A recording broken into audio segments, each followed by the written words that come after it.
இனிமே வர பாடி பில்டர்ஸ்க்கு ஒரு பிகினர் பாடி பில்டருக்குனா நீங்க என்ன அட்வைஸ் பண்ணுவீங்க? அதாவது இதெல்லாம் பண்ணலாம், நீங்க பாடி பில்டரா ஆகணும்னா இதை பண்ணுங்க அப்படின்ற மாதிரி நீங்க என்ன சொல்லுவீங்க? ஓகே, இப்போ நார்மல் ஸ்போர்ட்ஸ் மாதிரி பாடி பில்டிங் கிடையாது. ரொம்ப வந்து காஸ்ட்லியான ஸ்போர்ட்ஸ், ரொம்ப காஸ்ட்லியான ஸ்போர்ட்ஸ். அதுக்கு வந்து முதல்ல கரெக்டாக அதுக்கான உங்களால் வந்து சமாளிக்க முடியுமா, நீங்கள் வந்து கரெக்டாக உங்களால் டயட் இருக்க முடியுமா, இல்லை இதுக்கு செலவு பண்ண முடியுமா, இதெல்லாம் யோசிச்சு பண்ணணும்.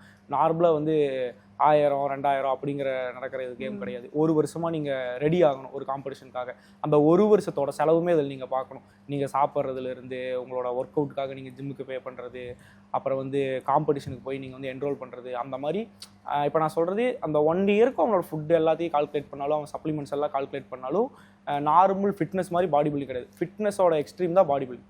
அதாவது பாடி பில்டிங் பண்ணுறது வந்து ரொம்ப கஷ்டம். அதுக்கு நிறைய செலவாயிட்டே இருக்கும். முதல்ல வந்து அவங்க ஃபினான்ஷியலாக வந்து ஸ்டேபிளாக இருக்காங்களா, அதில் வீட்டில் சப்போர்ட் பண்ண முடியுமாங்கிறத ஃபஸ்ட்டு பார்க்கணும். நிறைய பேர் ஆரம்பிச்சுட்டு காசு இல்லைன்னு சொல்லி விட்டுட்டு போயிடுவாங்க.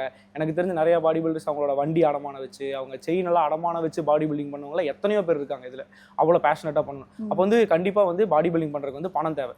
பணம் முதல்ல உங்ககிட்ட இருக்கா, பணம் வந்து நீங்கள் வந்து கரெக்டாக வச்சுருக்கீங்களான்னு ஃபஸ்ட்டு பார்க்கணும். ரெண்டாவது என்னென்னா, ஒரு நல்ல கோச்.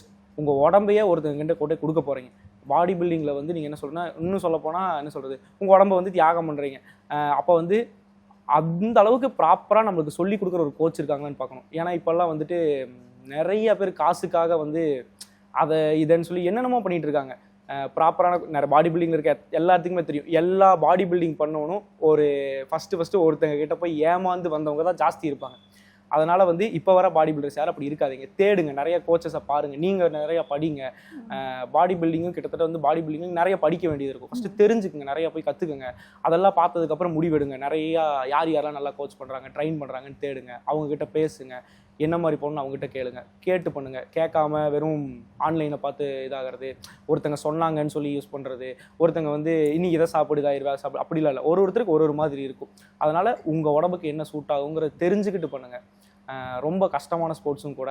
அதனால் ரொம்ப கேர்ஃபுல்லாக பண்ணணும். அவங்க நிறைய நாலேஜஸ் வந்து பாடி பில்டிங்க்கு வந்து அவங்க பாடி பில்டிங் தான் லைஃப்பில் பண்ண போகிறேன்னு சூஸ் பண்ணிட்டாங்கன்னா ஒரு 3 வருஷமாவது அதுக்கு அவங்கள முதல்ல தயார்படுத்திக்கணும். அதனால் ரொம்ப பொறுமை தேவை. பாடி பில்டிங் பொறுத்தளவுக்கு ரொம்ப பொறுமை தேவை. பொறுமையாக இருந்தால் மட்டும்தான் பண்ண முடியும். எடுத்தோம் கவுத்தோன்னு பண்ணுற கேம் பாடி பில்டிங் கிடையாது.